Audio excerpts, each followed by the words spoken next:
Hello, Internet. It is I, the Malik Aaron, and welcome back to Box Office Predictions. Today, we are going to be talking about a movie that many people, including me, believed might never see the light of day. And that movie is No Time to Die.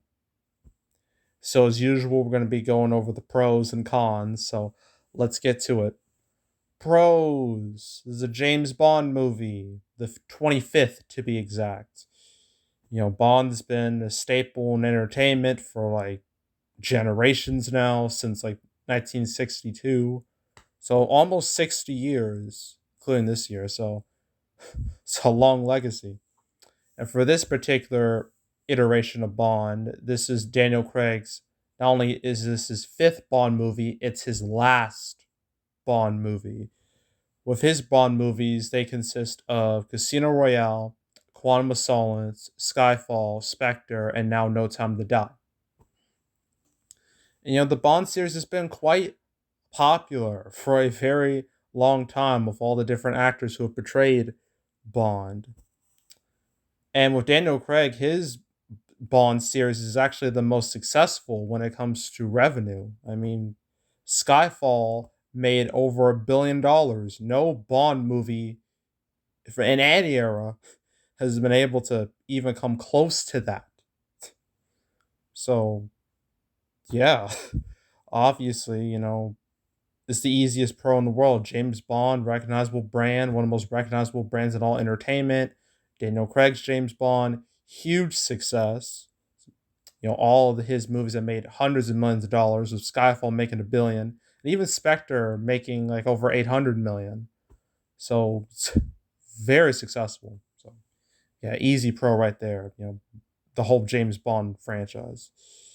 Okay, pro number two. This movie, it's the only movie coming out this weekend. I imagine it was because this movie was, a big deal that no other movie wanted to go near it, or at least not on the same weekend. I mean, well, Venom 2 came out last weekend, so it'll be considered somewhat old news now because No Time to Die is going to take up a lot of the conversation. But then the next few weeks, there's no real direct, like ultra direct competition. I mean, there's Halloween Kills, but I don't think that's going to be much of a threat. Dune might be a threat though, but that has the HBO Max experiment to it, and that might affect it in a negative way. So, No Time to Die for like the rest of the month should be in the clear for the most part. So yeah, I would consider that a pro. No direct competition for like the rest of the month. So that's another pro. Third pro, this movie is theatrical only, which is a good thing because as we've seen recently with the box office results for movies like Free Guy, Shang-Chi, Venom 2, is that being a big movie in theaters is only a good thing. Okay? Because Free Guy, Shang-Chi, Venom 2, all highly successful, especially Venom 2, biggest opening in nearly like the past 2 years. Opened with $90 million. It had no streaming attached to it. And this doesn't have streaming attached to it either. Same goes for Shang-Chi and Free Guy. So yeah, like that's an easy pro right there. It's way it's way more safe to be a big movie with a uh, exclusive theatrical release than a big movie with a streaming release attached to the theatrical. That much is clear. We've seen that proven quite a few times this year alone. Actually, many times this year. So yeah, No Time to Die being theatrical only. That's easy pro right there. Another pro, reviews are very good. They're in the 80s last I checked. Its audience score is pretty good too. Last I checked, it was like at around 90%. So this movie has pretty positive word of mouth, from general audiences. I don't know how James Bond fans will feel about it. I think we'll find out soon enough. But Yeah, it seems like the overall consensus is that this is a good movie. It's a good send off for Daniel Craig because again, this is his last Bond movie. So yeah, good reception overall. Another pro. Uh, what number are we on? It doesn't matter. Forget the numbers. Another pro I can think of. Well, because this is Daniel Craig's last Bond movie, it might give it a bit of a boost in revenue, like a little what's the word? Like an artificial boost. Because when for many finales in movie history, your Lord of the Rings, Return of the King, your uh, Deathly Hallows Part Two, your Avengers Endgame. Those movies really benefited from being like the end of their era. Like they really did. Even though we know now that the era technically didn't end with Lord of the Rings getting the Hobbit trilogy and then Harry Potter getting Fantastic Beasts and MCU still going on. And obviously with this, it won't be much of a big send off because they're going to continue this franchise. It's just going to be with a different actor. But still, for this particular era of Bond, this being the end of that era, I believe will give it a bit of a boost for people wanting to see Daniel Craig's send off, wanting to see how it ends, how his whole bonds, darn it, I lost my train of thought. They want to see how his bonds, his story ends. That's what, and yeah, I think that will work to this movie's advantage. So I would give that another pro. Definitely the whole finality, no finale. Darn it, I cannot talk today. The finality of this movie. So I would consider that a pro. What other pros? Well, I found out this movie is getting a super wide release, one of the widest releases in history, actually. Like over 4,400 theaters, the most since like Rise of Skywalker back in 2019. I think it's the 14th biggest ever, which is a huge deal considering, we're still in the pandemic, right? So they must have some real good confidence if they're willing to put in that many theaters. So I would consider that a con too. No, not a con, a pro. My bad. Yeah, that's definitely a pro. Even though I've said in the past, sometimes theater counts don't matter. A movie can open super wide and bomb, but a movie can open somewhat small and still succeed. But it's better to have more theaters than less theaters because more theaters means more potential revenue, theoretically. So, yeah, I would consider that a relative pro. Oh, what else? Am I missing anything? Uh, well, okay, so then these next two things, they're not pros or cons. I just want to mention them. First thing, this movie, I'm shocked it's even coming out, really, because this movie's been delayed so many times. About, I don't know, like one, two, three, maybe four. Actually, if I recall, this movie got delayed even long before the pandemic because there was like issues with the movie. Like the original director, I think his name Danny Boyle, he left, so they replaced him with Kerry Fuganaka, I think that's his name. Uh, yeah, that's this guy, right? So obviously the movie had to get delayed a bit. It was supposed to come out in April of 2020. That was the planned date. That was the date they originally had set in stone. But I don't think I need to tell you what happened next. But I'm gonna say it anyway. The people behind this movie, MGM, uh, they saw a dark cloud in the horizon that dark cloud being COVID, they saw the writing on the wall and they knew they were just like, look, we need to get out and we need to get out now.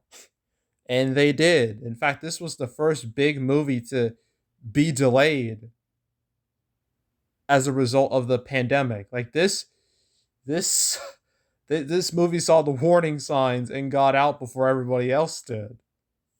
So, yeah. And they were smart to do that. Very smart to do that because as we know, in March of 2020, things went to shit real fast and the whole movie schedule fell apart, which led to the birth of the canceled series. And funny enough, No Time to Die was one of the first movies I ever talked about in the very first episode of Canceled. So, yeah, that happened. So instead of April, it was supposed to come out November 2020. Then they realized, oh, shoot, this is not going to happen either. So they pushed it back to April 2021. Then they realized, shoot, that's not going to happen. That's not going to happen again. We're just going to push it back to October 2021, which is where it's coming out now. And part of the reason for that, it's not just because of COVID. It was because of its UK release. Because as you know, Bond is British. It's British property, UK property, right? UK is a crucial market for this movie, for all the Bond movies. And so if the UK can't open, then well, what's the point of releasing it then? So it does make sense why they would push it back so much because they need that UK box office because that's gonna drive this movie's overall box office because this thing is this isn't just like an American problem. This is a worldwide issue, okay, regarding these movies and their box office because Bond is a worldwide property. I mean, look at I'm gonna show you. Go to Bond, Bond. Here we go. Just look at the comparison between the domestic box office and the worldwide box office for most of the Bond movies. Well, look at let's see, like the second one down. There's Spectre's 879 million. And there's Skyfall's billion. Look at that. Look at that. like domestic is just a piece of the puzzle. It's not the main piece though because the overseas drives the Bond series. That's a straight up fact. And even like with No Time to Die, it opened early overseas last weekend. It opened quite well. In the UK, it opened with like I think 35 million, which is crazy for that market. It doesn't sound like a lot here, but for that market, wild. And it had the biggest Bond opening over there. So yeah, Bond's overseas property. If the overseas box office isn't strong, then why release it at all? So yeah, I just wanted to mention that whole saga of it being delayed so much. Now the second thing, this movie has gotten a lot of crap from the internet for the past few years, since like 2019, I believe, where this movie did some things or made some decisions that some people just didn't like very much.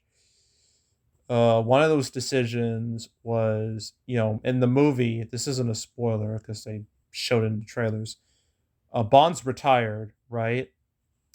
And his 007 number is given to Lashana Lynch's character. I forgot what her character's name was. Hold on, let me check.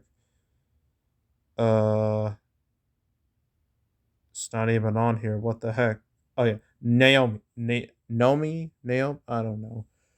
Yeah, her character. Like she's the new 007 in the movie, and people were like all up in arms about it. They're just like, oh, what they made 007 black and a woman. Oh, that is terrible. This movie's woke as hell, disgusting, and that's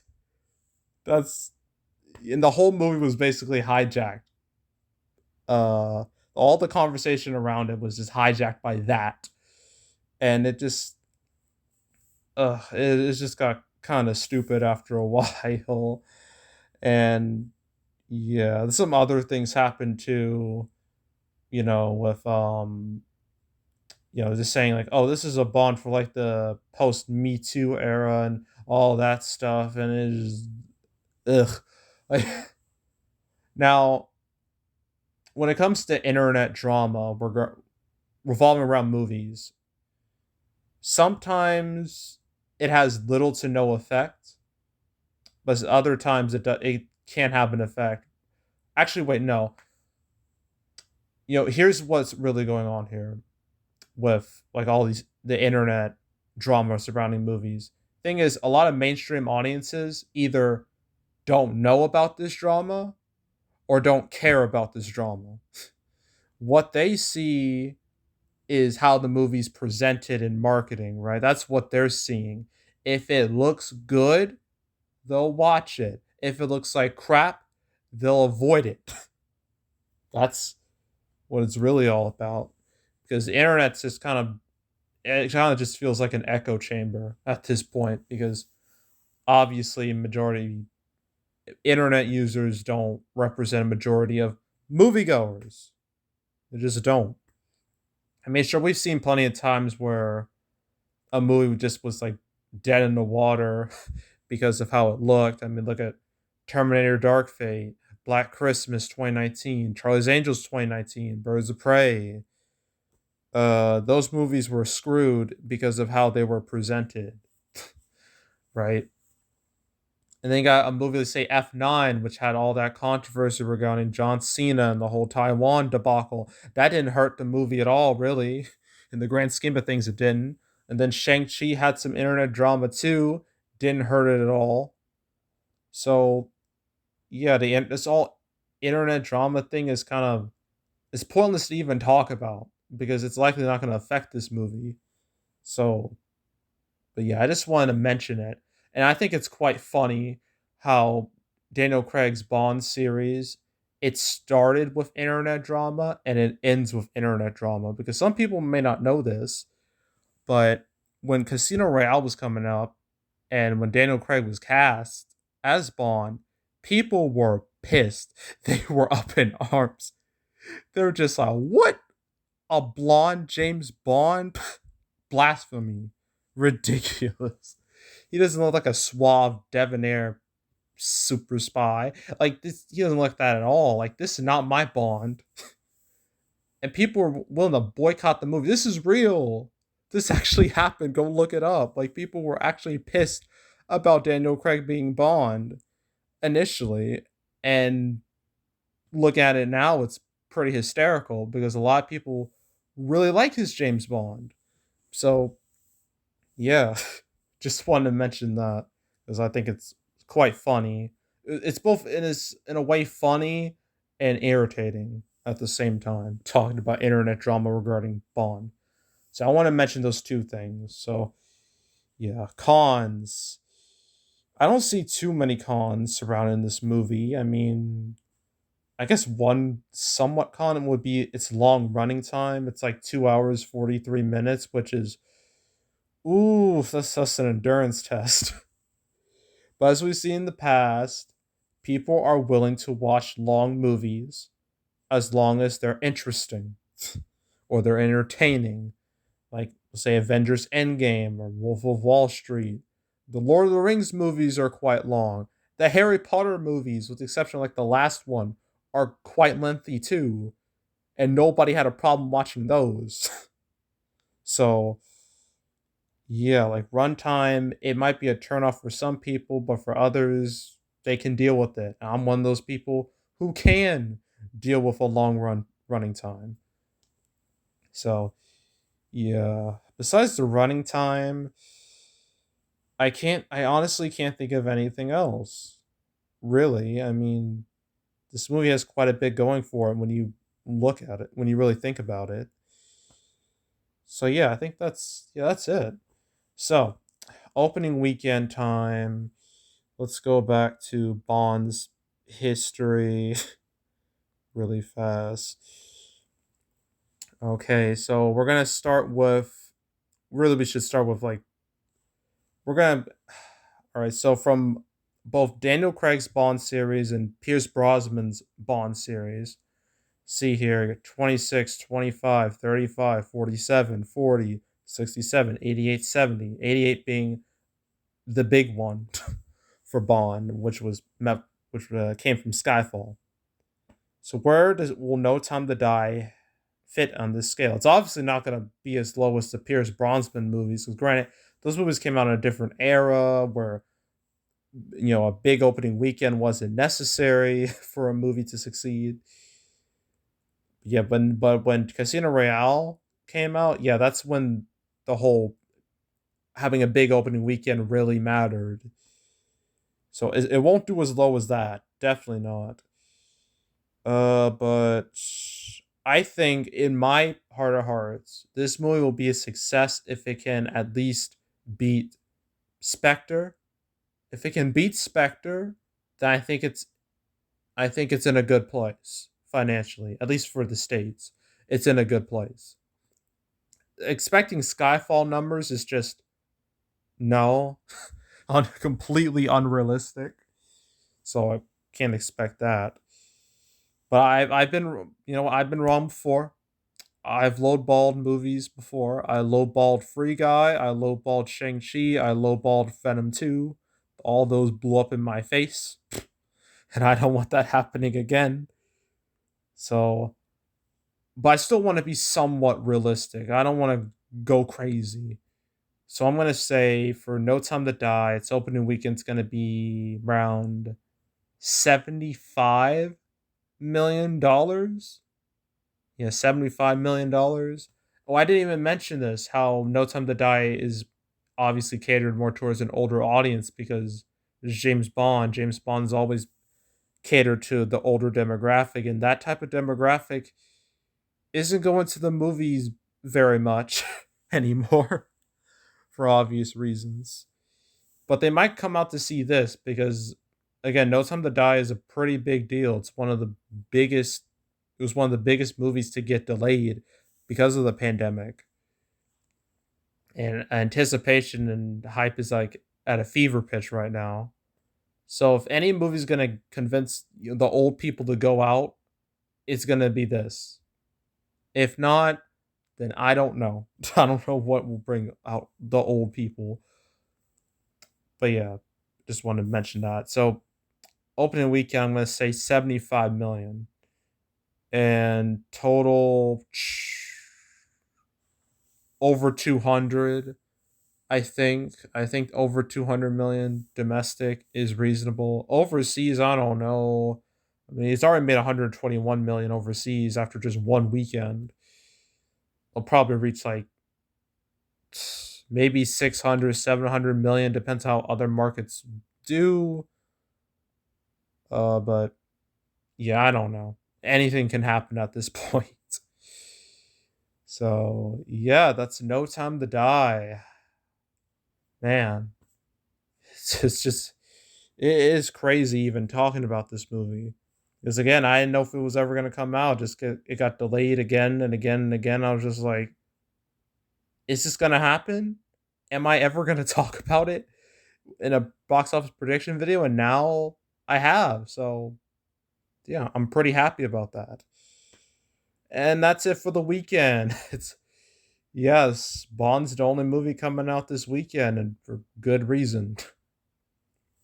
So next week we have two movies to talk about. We got Halloween Kills, which is getting the Peacock treatment, and then we got The Last Duel. And then the week after that, Dune. Can't wait to talk about that. And Ron's Gone Wrong. And then you got a bunch of movies come out the 29th. Antlers, Last Night in Soho, Mouthful of Air, My Hero Academia, World's Heroes Mission. And that'll be the end of October. So, yeah. Anywho, yeah, that's it. That's all. Make sure to subscribe, like this video, leave a comment, turn on notifications, share the whole drill. Want to check out more videos like this? I got a playlist on the homepage of all the movies I've talked about in 2021, especially all the big ones. Your Shang-Chi's, your Black Widows, your F9s, your Quiet Place 2s, your Free Guys, your Venom 2s, Jungle Cruise, all those movies. You want to watch my prediction videos on those and all the others, you can go right ahead. There's also the canceled series where I go over all the movies that were supposed to come out but didn't. I recently did one covering Hotel Transylvania 4's Amazon Prime release date, and then the Black Phone being delayed a bit later into 2022. So, yeah, that was part 83. So if you want to watch that or any other canceled episodes, there's now 83. And if you want to watch any of the ones where I talked about No Time to Die, you're free to do so.